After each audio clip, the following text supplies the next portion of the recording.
सदाशिवनाथ समारंभां शंकराचार्य मध्यमाम् अस्मदाचार्यपर्यन्तां वंदे गुरु परंपराम्।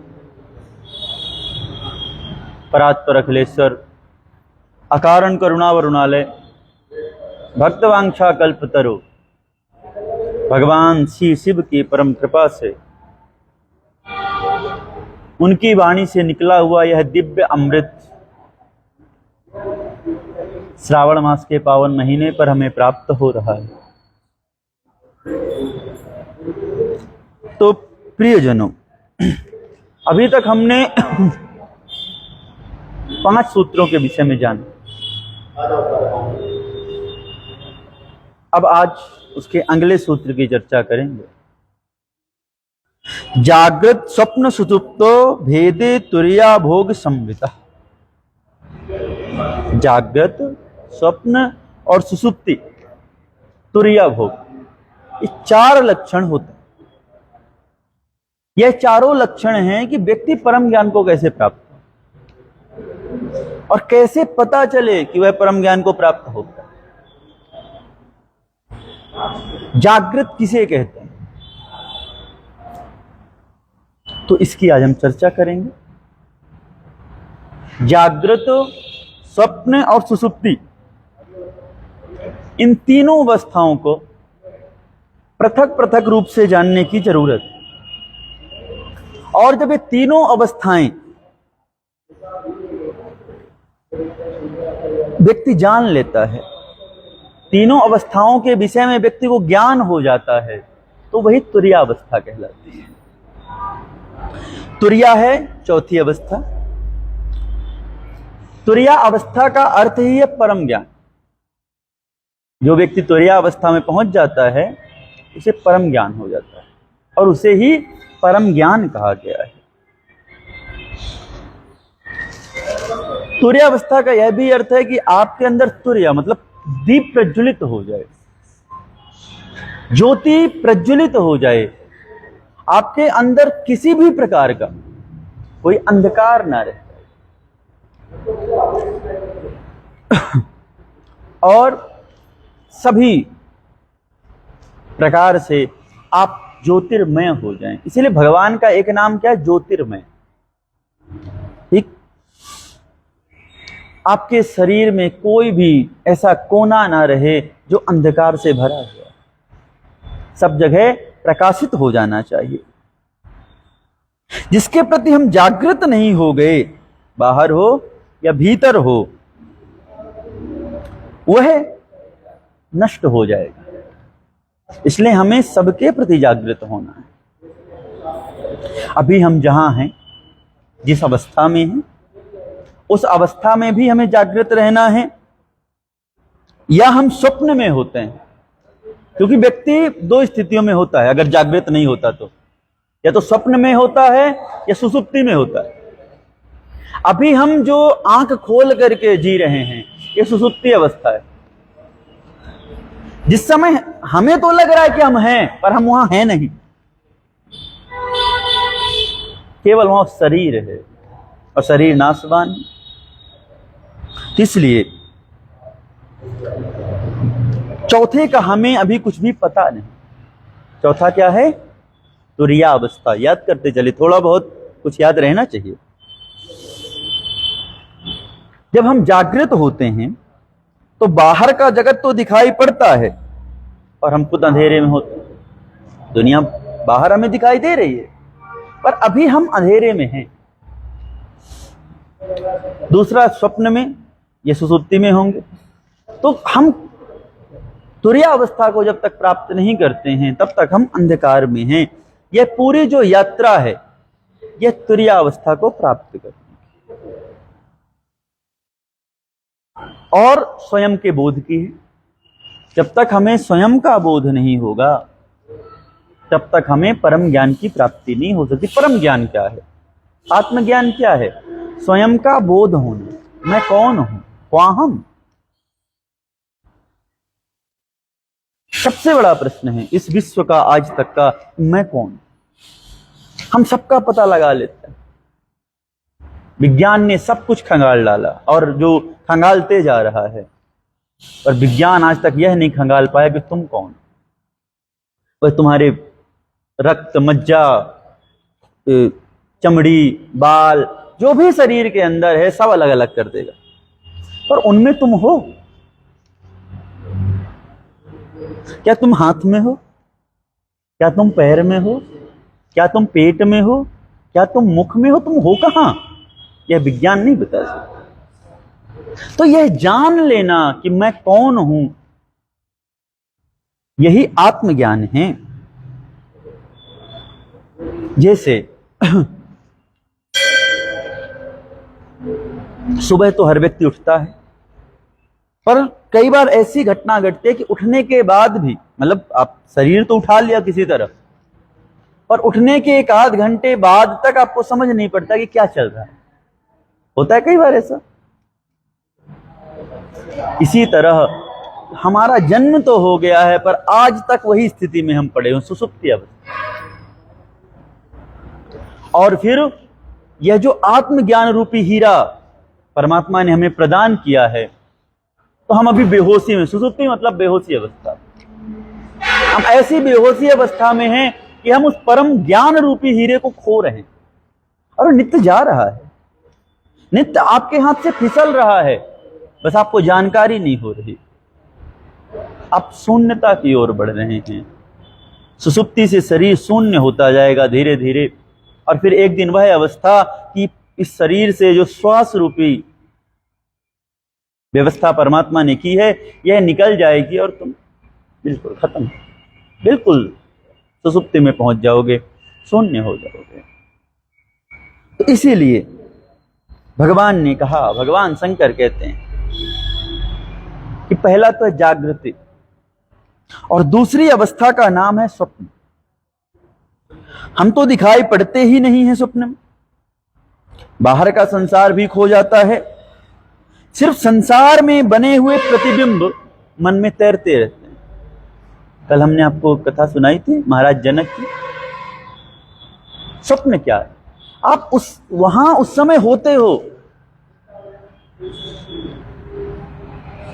पर आपको पता नहीं, या फिर आपने एक ऐसी दुनिया बना रखी है अपने मन में कि जब रात्रि में, क्योंकि मन आपका सदैव, मतलब कॉन्शियस माइंड सदैव काम करता है।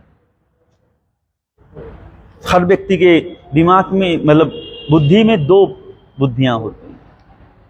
एक तो जो अभी काम कर रहा है जब तक आप जग रहे हैं इस शरीर को, और दूसरा काम करता है जब आप सो जाते हैं। तो जो दूसरा माइंड जब काम करता है उसे स्वप्न हम कहते हैं। आपने इतने सेल्स एकत्रित कर रखे हैं इस बुद्धि में, विज्ञान कहता है कि आप प्रतिदिन 6 लाख विचार एकत्रित करते हैं प्रतिदिन। हर मनुष्य, उसे लगता है कि अरे मैं तो भूल गया, मेरे दिमाग से, मेरे मन से बात निकल गई, कभी नहीं जाती। इसीलिए शास्त्रकारों ने एक प्रमुख बात कही, मन एवं मनुष्याणाम कारणम बंध मोक्ष। मन ही मनुष्य के बंधन और मोक्ष का कारण, क्योंकि जितने विचार हैं मन के द्वारा प्रकट होते हैं। इसलिए अपने विचारों पर ध्यान रखो। जब तक तुम अपने विचारों पर ध्यान नहीं रखोगे तब तक तुम आत्मज्ञान प्राप्त नहीं कर सकते, और जब तक तुम्हारे विचार तुम्हारे हिसाब से नहीं कार्य करेंगे, तुम्हारे विचार तुम्हारे कंट्रोल में नहीं होंगे, तब तक आत्मज्ञान प्राप्त नहीं होगा। जब तक आत्मज्ञान नहीं प्राप्त होता तब तक परमात्मा प्राप्त नहीं होता। वरना आपको क्या लगता है बड़े बड़े राजा महाराजा घर छोड़कर क्यों भाग जाते? बड़े बड़े राज्यपाट उन्होंने क्यों त्यागा? क्योंकि वहां उनके विचार उन पर हावी हो रहे। तो इस दूसरी बात, अभी जो भी कुछ हमें दिखाई दे रहा है, सुनाई दे रहा है, इस स्वप्न से बढ़कर कुछ नहीं। अभी हम सब स्वप्न में ही हैं। स्वप्न क्या है? भविष्य की एक कल्पना, या जो भूत में बीत गया उसकी कल्पना, या जो भविष्य में कभी हो सकता है या हो तो उसके मन में कल्पना करना, ये स्वप्न है। अब इन दोनों के बीच में हम फंसे हुए हैं, इसलिए हमें आत्मा जैसी कोई प्रतीति नहीं होती। बहुत कम लोग इस प्रकृति में हुए जिन्हें आत्मबोध हुआ, और जिस दिन आत्मबोध हो गया उस दिन वो परमात्मा तुल्य हो गया। और बहुत कम लोग, गुरु नानक देव जी को आत्मबोध हुआ तो घर से निकल पड़े और कहने लगे कि एक ओंकार, एक वही है, बाकी सब शून्य है, कुछ है भी नहीं।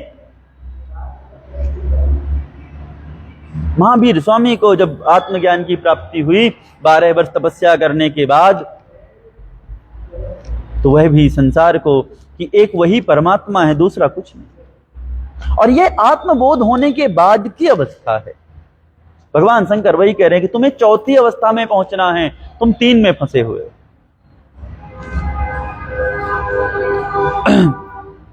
बाहर का जगत भी खो जाता है, वस्तुओं का जगत भी अंधेरे में हो जाता है, और प्रतिबिंब भी हमें फिर दिखाई नहीं पड़ते। स्वप्न भी तिरोहित हो जाता है, तब हम गहन अंधकार में पड़ जाते हैं, और उसी को हम सुरक्षित कहते हैं। इसे क्या, कौन सी अवस्था कहते हैं? सुषुप्ति। कि अभी हम फिर कुछ समझ नहीं पड़ रहा, और फिर हम उसी को सुरक्षा मानते हैं। जैसे होता है ना कि दांत में वो दवाई करवानी हो, दांत निकलवाना हो या कुछ भी, तो डॉक्टर इंजेक्शन लगाता है, और डॉक्टर के इंजेक्शन लगाते ही वो जगह शून्य पड़ जाती है, और अब आप सुरक्षित हैं, आपको पेन नहीं हो रहा। इसका मतलब ये नहीं कि वहां दर्द नहीं है, ये दर्द नहीं हो रहा, पर आपके वो स्थान को शून्य कर लिया। अब आप सुरक्षित मानते, भैया अब तू काट भी डाल तब भी हमको पता नहीं चलेगा, बाद में कितना भी दर्द होता रहेगा, पर अभी तू काट भी तो कोई फर्क नहीं पड़ने वाला। इसे सुषुप्ति अवस्था कहते हैं, और हम सब उसी अवस्था में हैं, उसको हमने सुरक्षित मान लिया। और सुषुप्ति में ना तो बाहर का ज्ञान रहता और ना ही भीतर का। जागृत में तो कम से कम बाहर का ज्ञान रहता है। सुषुप्ति अवस्था वह है कि ना बाहर का कुछ समझ पड़ रहा, ना अंदर का कुछ समझ पड़ रहा है।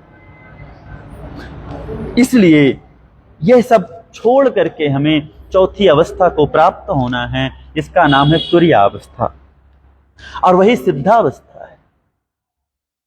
जिस अवस्था को प्राप्त करने के लिए हजारों वर्ष बड़े बड़े ऋषि मुनि महर्षियों ने भजन किया है, ध्यान किया है, तप किया है, वही अवस्था को प्राप्त करने के लिए सारी चेष्टा उसी को पाने के लिए है।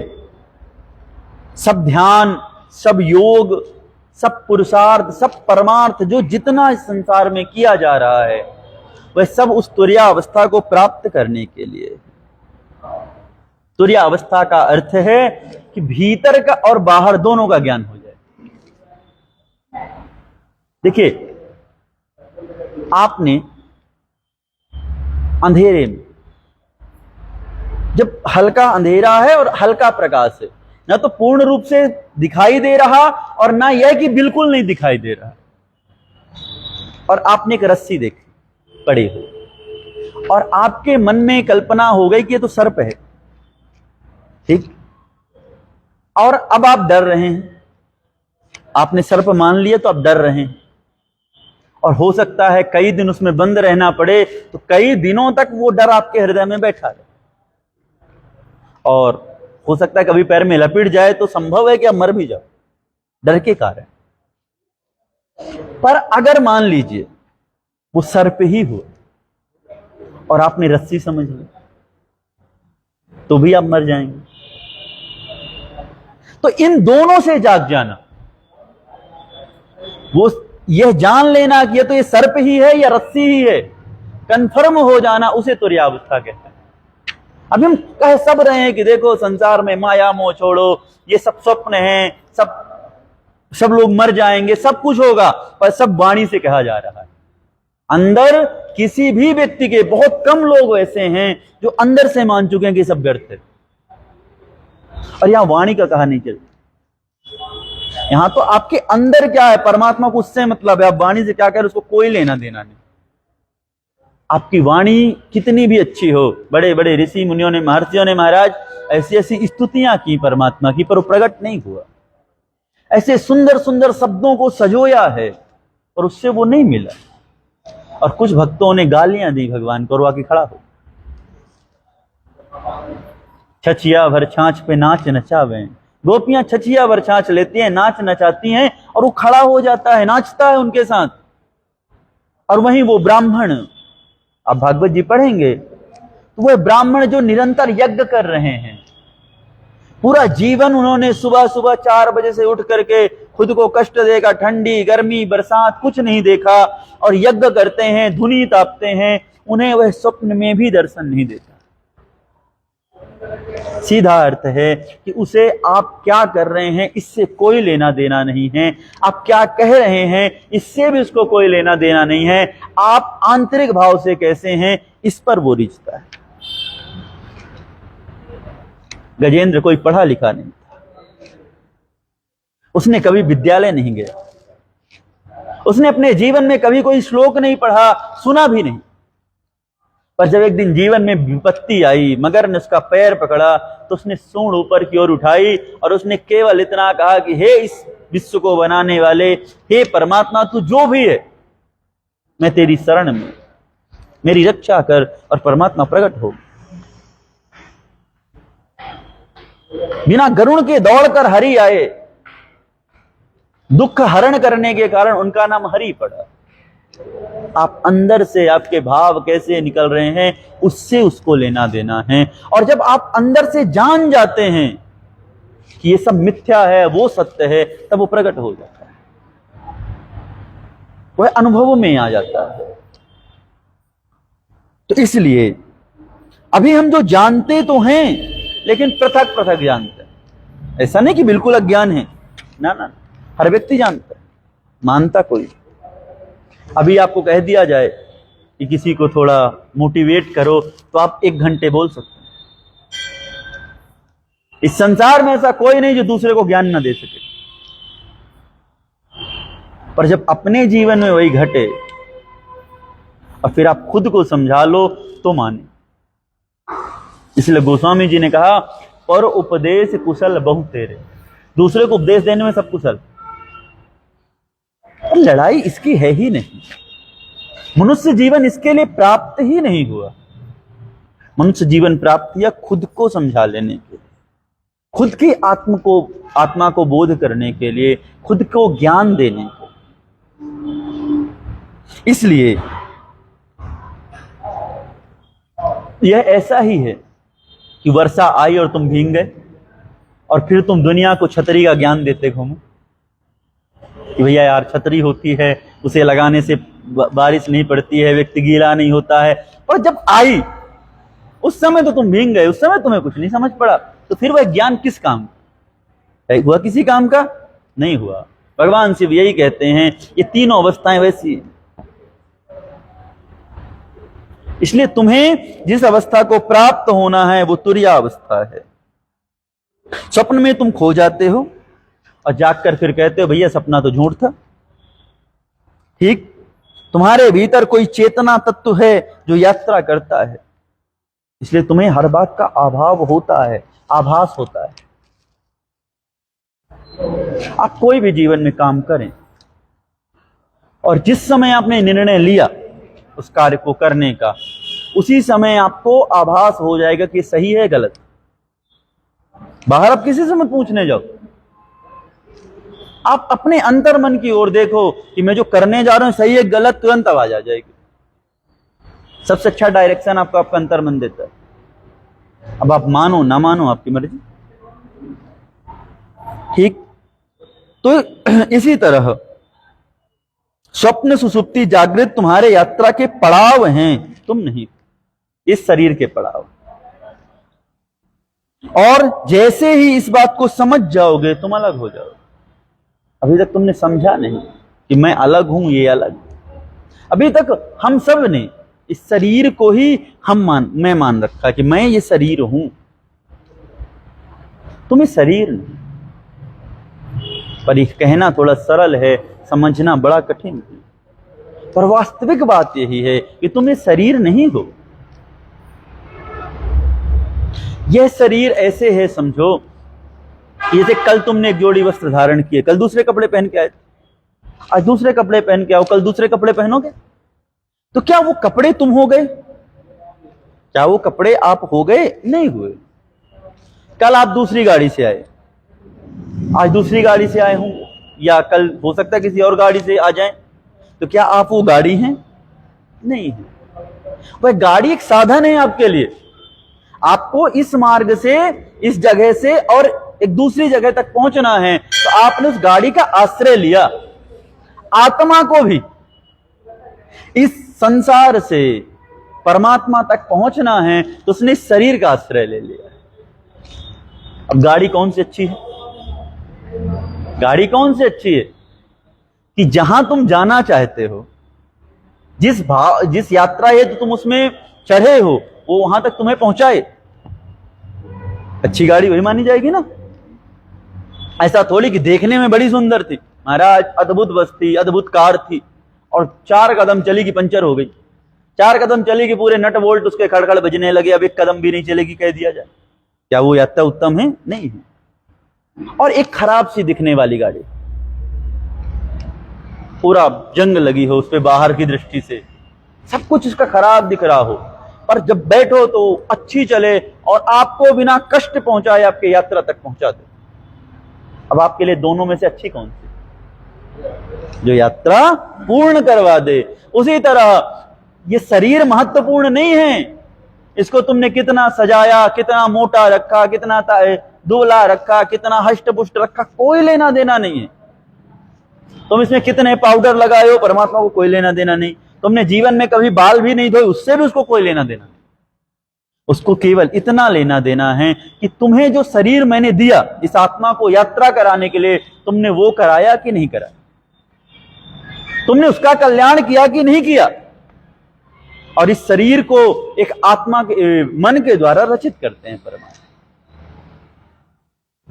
इसका तेल क्या है? इंजन क्या है शरीर का? मन। तेल बुद्धि है और इंजन मन है। अब आपको दोनों को बढ़िया से चलाते हुए, बढ़िया इनकी व्यवस्था देखते हुए और अपनी यात्रा तक पहुंचना है। और हम सबका परम कर्तव्य वही। और जिस दिन हम इस अवस्था को प्राप्त हो जाते हैं, हम इस आत्मा का कल्याण कर सकें, उसी दिन हमें आत्मबोध हो गया ये समझ लेना चाहिए। उसी समय हमें तुरीयावस्था को हम प्राप्त हो गए हैं यह मान लेना चाहिए। इसलिए महावीर ने इसके लिए बहुत कीमती शब्द प्रयोग किया है। महावीर कहते हैं भेद विज्ञान। भेद करना आना चाहिए।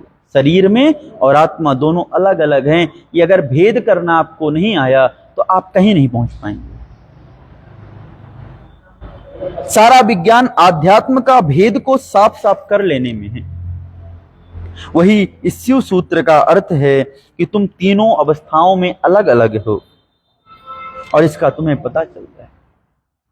जैसे ही तीनों अवस्थाओं को तुम अलग अलग जान लोगे तो तुम यह भी जान लोगे कि मैं तीनों से अलग, ना तो मैं जागृत अवस्था में हूं, ना मैं स्वप्न में हूं, ना मैं सुसुप्ति में हूं। और जब तुम तीनों से अलग हो जाओगे तो तुम में भेद की कला आ गई। अलग कब हो गए भाई? हंस को पानी और दूध अलग अलग करना आ गया, तो उसको क्या आ गया? उसको पानी और दूध में भेद पता चल गया है कि पानी अलग होता है, दूध अलग होता है। अगर किसी को भेद ही पता ना चले तो क्या अलग कर सकता है? नहीं कर सकता। जिस दिन तुम्हें ये भेद पता चल जाएगा कि आत्मा और शरीर अलग अलग हैं, उसलिए तुम आत्म कल्याण की सोचोगे, शरीर के कल्याण की। इसको तुम कितना ही कुछ भी कर लो, ये मरेगा, ये जरा जन्म है। कहते हैं कि एक बार यमराज से किसी ने पूछा कि आप यह बताएं कि इस दुनिया में ऐसा क्या है जो सभी के साथ घटित होता है? ना उसको गरीब से लेना देना, ना अमीर से लेना देना, न बच्चे से, न बूढ़े से, कुछ भी लेना देना नहीं। ऐसा क्या जो सबके साथ घटता है?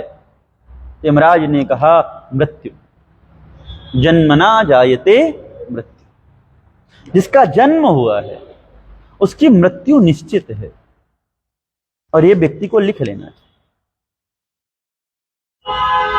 इसलिए मृत्यु डर नहीं है, मृत्यु एक यात्रा।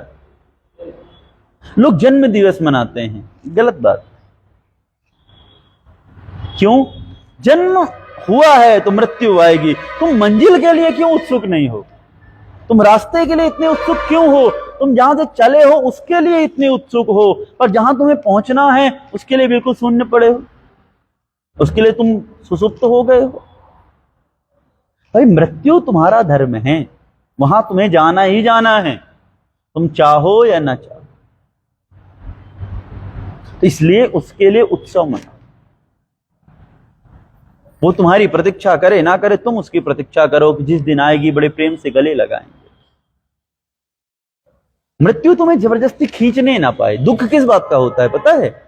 कि जब मृत्यु आती है और वो खींचती है तुम्हें मरने का दुख होता है। कभी गरुड़ पुराण पढ़ो, मरने में कितना दुख होता है। क्यों होता है? क्योंकि तुम जाना नहीं चाहते। जैसे तुमने किसी का घर किराए से लिया और एक समय के बाद मकान मालिक ने कहा कि भैया अब एक काम करो, मेरा घर खाली कर दो।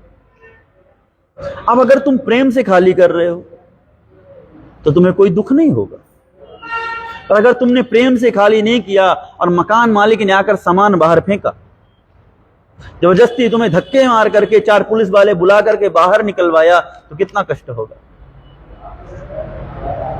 तो इसलिए स्वयं ही जब जानते हो किराए से हैं हम, हमारा तो है नहीं, निकल जाओ।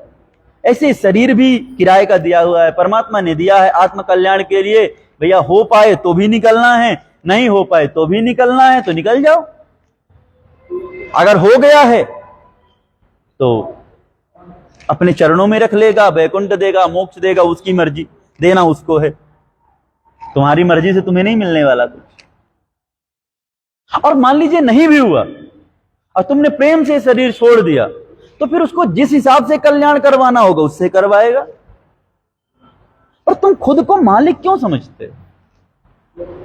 पूरी लड़ाई इसी बात की है कि तुम खुद को मालिक समझने लग गए इस धरती का। तुम आत्मा के मालिक हो, आत्मा तुम्हारी मालिक है, इससे ज्यादा तुम्हारा कुछ। इस शरीर भी तुम्हारा है, इसलिए इसका देखभाल करो, इसका ध्यान रखो, इस अच्छे से रखो। परमात्मा ने जो दिया है ना उसे बहुत अच्छे से रखना। उसने शरीर दिया, इसको अच्छे से रखो, पर मालिक मत बनो। तो ये जो पूरी लड़ाई है यह हमारी मनोदशा की है, और इसी को समझने में और समझने के बाद इसे अपने जीवन में उतारने में कई जीवन लग जाते हैं, कई जन्म व्यतीत हो जाते हैं।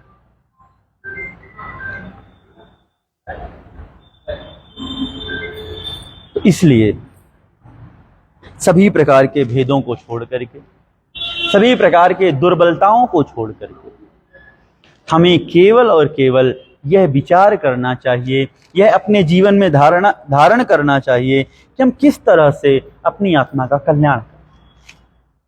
संसार में सबसे ज्यादा धार्मिक वो व्यक्ति है जो अपना कल्याण कर लेता है। सबसे ज्यादा परोपकारी वह है जो अपना कल्याण कर ले। दूसरे का दूसरे के लिए परोपकार करना उतना परोपकार नहीं है जितना परोपकार है खुद का कल्याण करना। पहले अपना ध्यान। वो बच्चा कोई एग्जाम देने जाए और उसे लगे कि मुझे 4 क्वेश्चन अच्छे से आते हैं, और वो क्या करे कि अपना लिखने की बजाय दूसरों को बताने लग जाए, ठीक, और खुद फेल हो जाए, तो किसी काम का आया है उसको 4 प्रश्न आना? किसी काम के नहीं आए।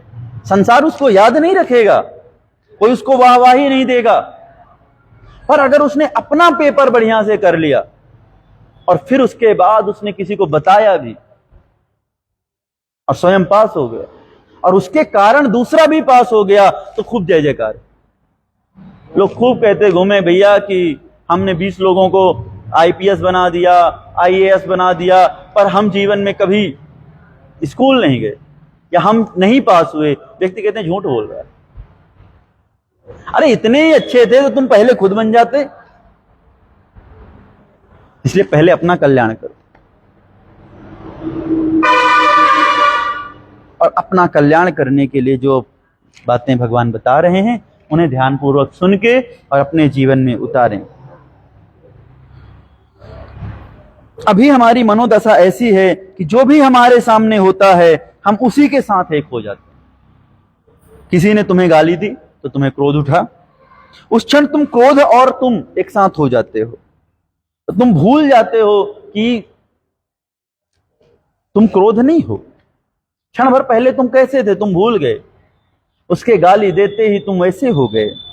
क्षण भर बाद क्रोध फिर चला जाएगा, तब भी तुम रहोगे। क्रोध के पहले भी तुम थे, क्रोध के बाद भी तुम रहोगे।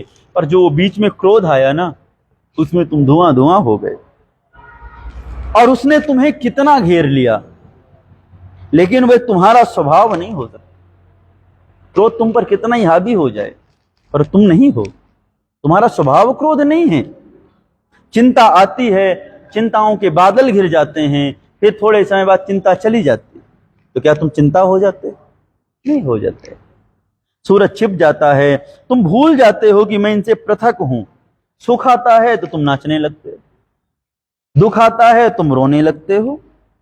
जो भी घटता है तुम उसके जैसे हो जाते हो। तुम्हें अपनी पृथकता का अभी कोई बोध नहीं है, और इसे धीरे धीरे अलग करना सीखना होगा। हमें हर स्थिति से अलग रहना होगा। सुख आए आने दो, दुख आए आने दो, ना तो तुम सुखी हो ना तुम दुखी हो, और इसी अवस्था का नाम आनंद। राम जी जब रात्रि में पता चला, विचार कीजिएगा, थोड़ा गहराई में उतरना इस विषय को। एक रात्रि किसी व्यक्ति को बताया जाए कि कल तुम्हें चक्रवर्ती सम्राट बना दिया जाएगा। चक्रवर्ती सम्राट का मतलब जिसके 1,00,000 गांव का जो राजा हो। भगवान राम का राज्य अयोध्या से लेकर इंडोनेशिया बाली तक होता था।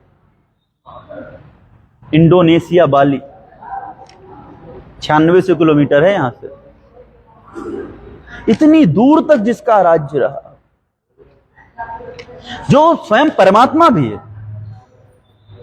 उसे रात्रि में बताया गया कि भैया कल सुबह तैयार रहना, इतने बजे तुम्हारा राज्याभिषेक होगा, तुम्हें चक्रवर्ती सम्राट बनाएंगे।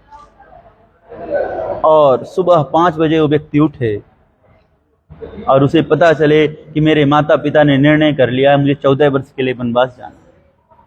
क्या स्थिति होगी उस व्यक्ति की? हम कहते हैं कि वो कुछ नहीं भी करता कोई व्यक्ति, पर इतना जरूर कहता कि देखो तुम मुझे राजा नहीं बनाओ, पर मेरा राजकुमार पद क्यों छीन रहे हो? यहां तो हर व्यवस्था थी, पूरी दुनिया प्रणाम कर रही थी, अयोध्या जैसी पावनपुरी में रहना था, सरयू माता का तट था, और स्वयं राजकुमार थे। भाई अभी अभी मेरा विवाह हुआ है, अरे तुम्हें नहीं देना राज्य मत दो। जैसे किसी को भाई कि तुम मंत्री नहीं बनाओ, पर कम से कम विधायकी तो मत छीनो, ठीक? पर उस अवस्था में भी राम जी प्रसन्नताम या न गताभिषेक तथा ममले वनवास दुखता। प्रसन्न नहीं हुए जब रात्रि में पता चला कि भैया राजा बनना है। और जब पता चला प्रातःकाल की वन चले जाओ तो दुख नहीं हुए। प्रसन्नताम या न गताभिषेक तथा न ममले वनवास दुखता, दुखी भी नहीं। यही आनंद की अनुभूति है, हमें यही प्राप्त करना। ना तो तुम सुखी हो और ना तुम दुखी हो। जिस दिन इस अवस्था में पहुंच गए उसी क्षण तुम मोक्ष के अधिकारी बन गए, तुम मुक्त हो गए। मुक्त होने का मतलब कुछ और है ही नहीं। मुक्त होने का मतलब ही इतना है कि सुखम दुखम भवेन मुक्ति, तुम सुख और दुख दोनों से मुक्त हो जाओ। ना तो तुम्हें सुख हो ना तुम्हें दुख हो। सुख होगा तो दुख होगा, और दुख होगा तो सुख भी होगा। दोनों से निकल जाना ही मुक्ति है, और इसी अवस्था को तुर्यावस्था कहते हैं। ठीक, तो धीरे धीरे ही करके, पर जो घटनाओं में हम फंसते जा रहे हैं, इन घटनाओं से हमें निकलना होगा। और जिस दिन हम इन सभी घटनाओं को समान भाव से देखने लगे, कल हमने आपको एक कथा सुनाई उसकी राजा जनक की। राजा जनक ने स्वप्न देखा और बड़े परेशान हो गए। अष्टावक्र जी आए तो अष्टावक्र जी ने कहा कि पहले यह विचार करो कि तुम हो कौन। अनेक अनेक प्रश्न होते हैं और अंत में राजा जनक कहते हैं कि मैं मुक्त होना चाहता हूं। तुम अष्टावक्र कहते किससे मुक्त होना चाहते हो? भाई तुम मुक्त किससे होना चाहते हो? अब सोच में पड़ गए जनक की वास्तव में भाई किससे मुक्त होना चाहता हूं? इस राज्य से? तो मेरे पहले भी था, मेरा तो नहीं है ये, इससे मुक्त होने का कोई मतलब नहीं होता। ठीक, इस पत्नी से नहीं, इन संतानों से नहीं, मैं किससे मुक्त होना चाहता हूं? तो राजा जनक ने कहा कि मैं स्वयं से मुक्त होना चाहता हूं। तुम्हारा अष्टावक्र कहते हैं कि तुम तो मुक्त हो, इसी क्षण मुक्त हो, तुम्हें कोई उपाय नहीं करना मुक्त होने के लिए। बस जिसमें भी तुम्हारा भाव जागृत हो कि अपना है उसे छोड़ दो। त्याग, भागना नहीं है, त्यागना है।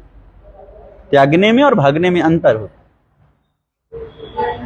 हम भागते हैं, हम त्यागते हैं। हम हर चीज से भाग रहे हैं, हमारी पूरी यात्रा ही भागने की है।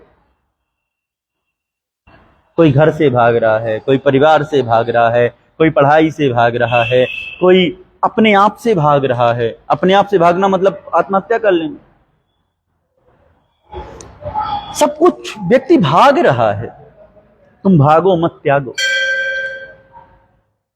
ये त्यागने लायक चीज है, भागने लायक नहीं। कहां जाओगे भाग के, बताओ? और किससे भाग रहे हो? खुद से। ये अभी तुम यहां सब कुछ छोड़ के जा रहे हो, जहां जाओगे वहां बसा लो। तुम्हारा स्वभाव है वो। एक व्यक्ति था, तो उसने एक दिन सत्संग सुना और सत्संग सुनने के बाद उसके मन में विचार उठा कि अरे तो संसार व्यर्थ है, बाबा जी बन जाते हैं। और घर से भागा। बाबा जी बनना, घर से भाग जाते हैं लोग। भागा वो, भागा तो जंगल में जाकर रहने लगा। थोड़े दिन बढ़िया से रहा और वैराग्य चढ़ा हुआ था, पर वैराग्य बहुत दिन तक चढ़ा नहीं रहता। ये बहुत कच्चा कलर है, इससे पक्का भी कोई कलर नहीं है संसार में, पर बहुत कच्चा भी कलर है, कभी भी उतर सकता है। तो उसका धीरे धीरे कलर उतरने लगा। एक दिन उसके गांव का कोई व्यक्ति जंगल में जानवर चराते हुए उसे मिल गया, तो पहचान गया। उसने कहा अरे आप तो तुम फलाने व्यक्ति हो। उसने कहा हाँ। अब जान पहचान निकली तो पूछ बैठे कि भैया घर परिवार वाले कैसे हैं, मेरे आने के बाद सब ठीक तो हैं? उसने कहा सब बढ़िया हैं। बोले जाकर बता देना कि मैं भी ठीक हूं। और यहीं से कहानी चालू हो गई। उन्होंने जाकर बताया कि भैया मिले थे तुम्हारे पिताजी, तुम्हारे पतिदेव, और उन्होंने तुम्हारी हाल खबर पूछी है, अपनी भी बताई है। अब जब इतना पता चला तो दूसरे दिन उन्होंने अपने अपने बैग उठा लिए छोटे छोटे, भैया कि जाएं अब देख के तो आए कैसे हैं, इतने दिन के गए हुए हैं। पहुंच गए नाती बच्चों को लेकर देखने के लिए। गए, पूरा दिन रहे। ठीक, उन्होंने भी सोचा कि यार एक दिन की बात है, अब आ गए हैं, कोई बात नहीं। फिर व्यक्ति मन को अनेक अनेक तरह समझाता है। हम जब पूरे संसार को अपना मानते हैं तो ये भी तो संसार में है, कोई दुश्मन थोड़ी है। हम तो हो गए सन्यासी, हम तो बन गए संत, कोई फर्क थोड़ी पड़ता है। व्यक्ति खुद को समझाता रहता है। अब पहले दिन तो लोग लौट आए, फिर महीने की महीने बनने लगी कि भैया चलो बच्चों के साथ वहीं घूमेंगे फिरेंगे, वहीं उनके साथ भोजन करेंगे और वहीं रहेंगे दिन भर। धीरे धीरे ये हुआ कि एक दिन रुक जाते हैं, रुके तो कुटिया उटिया ही बनाने लग गए। धीरे धीरे वह अवस्था आई कि भैया आप एक काम करो, जब ये यहीं है तो हम लोग भी यहीं रहते। आए थे हरिभजन को, फेटन लगे कपास, वही कहानी चालू हुई। तो हम भाग रहे हैं, हम जाग नहीं रहे, हम त्याग नहीं रहे। त्यागने में और भागने में बहुत अंतर है। इस बात का भी अहंकार है व्यक्ति को कि मैं त्याग दिया, और जब इस बात का अहंकार प्रकट हो जाए तो समझो लो इसने भी त्यागा नहीं। एक बड़ी अच्छी कथा है। एक सम्राट था, तो उसने सुना कि उसका एक मित्र था, गुरुकुल में वो साथ पढ़ते थे, और वो सन्यासी हो गया, बैरागी हो गया, और बड़ा नाम, बड़े जमींदार का व्यक्ति लड़का था वो। महाराज चारों तरफ उसकी चर्चा। वो एक जोड़ी कपड़े भी नहीं अपने साथ रखता था, बस लंगोट पहनता था, कोई कपड़े लत्ते कुछ नहीं, किसी से मांगता भी नहीं था। तो बड़ी चर्चा, क्योंकि संसार जोड़ने पे लगा है ना, तो संसार के सामने जो छोड़ता है संसार उसको श्रेष्ठ मानता है। इसीलिए तो दुनिया संसार बाबा महात्माओं के पास भाग रही है। उसके पास ज्यादा भाग रही है जिसके पास कुछ नहीं हो। हालांकि अब परिस्थिति बदल रही है, अब तो जिसके पास ज्यादा है तुम उसके पास जा रहे हो। पर हमने श्रेष्ठ संत किनको माना? जिनके पास कुछ एकत्रित नहीं किया, जिन्होंने एकांत में रहते हैं, कहीं पड़े रहते। तो उसकी बड़ी चर्चा थी। लोग आकर के बताते कि महाराज बड़े बड़े राजा महाराजा उसका सम्मान करते हैं, अपने यहां बुलाते हैं, स्वयं को धन्य भाग महसूस करते हैं। सम्राट ने बड़े दिनों तक सुना। सम्राट को लगा यार अपना तो मित्र है, एक बार बुलाते हैं, हम मिलते हैं कि अपना कोई मित्र और इतना बड़ा त्यागी बन जाए, इतना बड़ा सन्यासी बन जाए, मिलना चाहिए। पत्र भेजा और तिथि तय हुई कि इस तिथि को वो आएंगे। अब उसने पूरे नगर को सजवाया, भाई मेरा मित्र आ रहा है। बड़े सुंदर नगर को सजवाया, जहां जहां से उसको आना था, जहां से उसका राज्य प्रारंभ होता था, वहां से उसने मैट बिछवाई, रेड कारपेट बिछवाया बढ़िया, खूब सुंदर। अनेक दास दासियां रास्ते में इत्र लेकर के खड़ा कर दिया, पुष्प की सुगंध पूरे नगर में। और तभी वो व्यक्ति किनारे पीछे के दरवाजे से आया। उसके जो पैर थे वो घुटने तक कीचड़ में लगे हुए। वो आया और आकर सम्राट के सामने खड़ा हो गया। सम्राट ने कहा कि भाई मुझे जहां तक याद है, जिस मार्ग से तुम्हें आना था उस मार्ग में ऐसी कोई गंदगी नहीं, ऐसी कोई जगह नहीं है जहां इतनी गंदगी हो। मैंने तो तुम्हारे स्वागत के लिए बढ़िया टाट मैट बिछवाई है, सुगंधित इत्र लगवाया है, अनेक दास दासियां खड़े कर रखे हैं, ये तुम कैसे आ रहे हो? तो उसने कहा कि अरे मैं जब आ रहा था तो मुझे लोगों ने बताया कि देखो वो अपनी सत्ता तुम्हें दिखा रहा है, अपना वैभव दिखा रहा है कि वो कितना बड़ा सम्राट है, तुम्हें लज्जित महसूस कराना चाहता है, तुम्हें छोटा दिखाना चाहता है। इसलिए अगर तुम भी कुछ हो तो उसे बताओ कि उसके इस राज्य वैभव सुख संपदा तुम्हारे लिए कण के धूल के समान है, पैर के धूल के समान। महाराज मैंने भी सोचा कि मुझे दिखाऊंगा कि जो तेरा वैभव, जितना जो कुछ है, मैं उसे खुद तुच्छ समझता हूं और मैं उसमें कीचड़ भरे पैर रखूंगा, मेरे लिए कोई मूल्य नहीं उसका। सम्राट हंस पड़ा, मुस्कुरा पड़ा। सम्राट ठाके मार के हंस पड़ा, बोले बस समझ गया, तुझ में मुझ में कोई अंतर नहीं है। मैं तो सोच रहा था, बड़ी चिंता में था कि तुझ जैसा अहंकारी व्यक्ति कैसे सन्यासी हो सकता है। मैं तो तुझे बचपन से जानता हूं, तू तो इतना अहंकार से भरा रहता था, तू कैसे सन्यासी हो सकता है? आज समझ पड़ा तूने कुछ त्यागा नहीं। जो तूने त्यागा भी है दिखावे के लिए त्यागा है, कुछ प्राप्त करना है तुझे, इसलिए त्यागा है। लोग तुझे त्यागी जी कह करके, बड़े बड़े सम्राट, बड़े बड़े राजा तेरे चरणों में झुकते हैं, उससे तेरा अहंकार पुष्ट होता है। तूने अहंकार एकत्रित कर रखा है और हमने ये संपत्ति एकत्रित कर रखी है, बस यही अंतर है। ये हमारे अहंकार की पुष्टि करती है और तेरे अहंकार की पुष्टि किसी का तेरे सामने झुक जाना करता। कोई अंतर नहीं है, चल बैठ करके गप्पे लड़ाते हैं। अर्थ यही है कि तुम छोड़ने के नाम पर, त्यागने के नाम पर एकत्रित करने में लगे हो। हम सब यही कर रहे हैं, बड़े बड़े संत महात्मा भी यही कर रहे हैं, पर वो फिर भी थोड़े श्रेष्ठ हो जाते हैं जो थोड़ा बहुत भी स्वयं को जान लेते हैं, थोड़ा बहुत भी परमात्मा का भजन करते हैं। पर आपको ये होना है, ये याद रखिए, आपको उस परमात्मा का होना है तो स्वयं को जानना जरूर। जब तक जो व्यक्ति स्वयं को नहीं जान लेता वो कभी परमात्मा को प्राप्त नहीं कर सकता। देखो, रावण ने पा भी लिया था, पर रावण स्वयं को नहीं जान पाया, आज तक जलाया जाता है। और राम स्वयं को जानते थे तो उन्हें किसी परमात्मा को ढूंढने की जरूरत नहीं। बस यही समझना, भगवान हो जाना, खुद को जान लेना। हनुमान जी खुद को जानते हैं इसलिए वो परमात्मा है। हम आप खुद को नहीं जानते हैं तो दर दर ठोकर खाते हुए पड़े। तो जो खुद को जान लेगा उसे फिर कुछ जानने की जरूरत नहीं है, उसे कुछ चाहिए नहीं।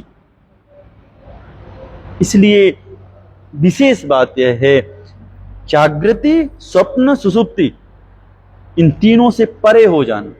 देखिए, स्वप्न से अच्छी सुषुप्ति है, ठीक, कुछ ना जानने से बेहतर थोड़ा बहुत जानना। सुषुप्ति से बेहतर जागृत अवस्था, खुली आंख रखना, जो जैसा है वैसा देखना बिना किसी चश्मे के। और इन तीनों से बेहतरीन है तुर्यावस्था। हम सभी को तुर्यावस्था को प्राप्त होना है। तुर्यावस्था का मतलब आत्मज्ञान को प्राप्त होना। निरंतर ध्यान कीजिए, एक क्षण कीजिए, 2 क्षण कीजिए, 1 मुहूर्त कीजिए, जितना हो सके, पर अभ्यास डालिए। रोज आंख बंद करके बैठना सीखिए। नहीं कहते तुम ध्यान लगे तो ही लगाओ, बस आंख बंद करके बैठो। 1 घंटे, आधा घंटे, जो भी समय निकल सके, यहां से अभ्यास प्रारंभ होगा। और उस ध्यान, उसमें भी ध्यान ना लगे तो नाम जप करो, कीर्तन करो, पर अकेले बैठना सीखो, एकांत में बैठना सीखो। प्रथम यहां से अभ्यास प्रारंभ कीजिए और बढ़िया भगवान को अपना सर्वस्व मान करके, परमात्मा को अपना सर्वस्व मान करके उनके चरणों में खुद को समर्पित कर दीजिए।